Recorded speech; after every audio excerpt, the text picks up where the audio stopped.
हमी पारदर्शी कारभाराची, विकासाला साथ मुंबईकरांची, हे घोषवाक्य आहे मुंबई भाजपच्या 18 पानी जाहीरनाम्यातलं। मुंबई महापालिका निवडणुकीसाठी भाजपनं स्टॅम्प पेपरवर हा जाहीरनामा लिहून दिलाय, तो खास मुंबईकर जनतेसाठी। मुंबईकरांसाठी या स्टॅम्प नाम्यात घोषणांची बरसातच करण्यात आली आहे। पालिकेतील सर्व नगरसेवक, अधिकारी, कंत्राटदार यांना प्रत्येक वर्षी इन्कम टॅक्स तपशील जाहीर करावा लागणार। मुंबईसाठी उपलोकायुक्त पद निर्माण करणार। नागरिकांना अधिकाऱ्यांविरोधात थेट दाद मागता येणार। रस्ते खड्डेमुक्त होईपर्यंत पथकर आकारणी नाही।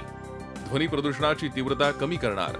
हाजी अली दर्ग्याचा विकास आणि सौंदर्यीकरण करणार। शिया मुस्लिमांसाठी स्मशानभूमी विकसित करणार।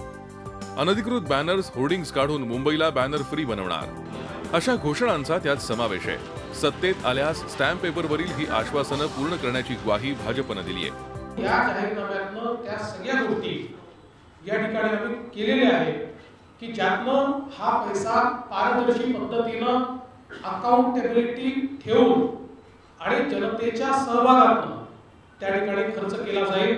जनतेचा जाहीरनामा जनतेला सोबत घेऊन आम्ही निश्चित 5 वर्षांमध्ये पूर्ण करून दाखवू। खऱ्या अर्थाने मुंबईकरांच्या मनातला जाहीरनामा हा आज माननीय मुख्यमंत्र्यांनी आज प्रसिद्ध केला आहे। मुद्दामून ज्याचा पेहरावा हा एका अर्थाने स्टॅम्प पेपरवर लिहून दिला आहे। भाजपचा जाहीरनामा आणि शिवसेनेचा वचननामा यात नेमका काय फरक आहे ते पाहूयात। राईट टू वॉटर अंतर्गत पाणी दर स्थिर ठेवणार असं भाजपनं स्पष्ट केलंय, तर मुंबईकरांना 24 तास पाणी पुरवठा करण्याचं आश्वासन शिवसेनेनं दिलंय।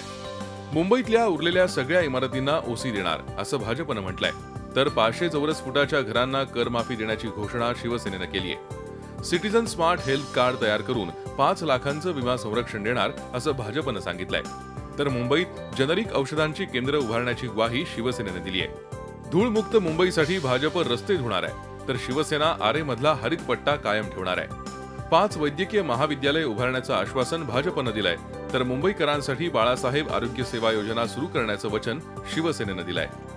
दरम्यान भाजपचा जाहीरनामा फुसकाबार असल्याची प्रतिक्रिया शिवसेनेनं व्यक्त केली आहे। की खोदा पहाड और निकला चुहा, ज्याला मुंबईचा पूर्ण अभ्यास नाही, मुंबईच्या जनतेची गरज ज्याला माहित नाही, मुंबई काय आहे हे ज्याला कळलेलं नाही, अशा लोकांनी हा जाहीरनामा बनवलेला आहे। जे बोलतो ते करून दाखवतो असं शिवसेनेनं आपला वचननामा प्रसिद्ध करताना म्हटलं होतं, तर भाजपनं पारदर्शी कारभाराचं आणि विकासाचं वचन मुंबईकरांना दिलंय।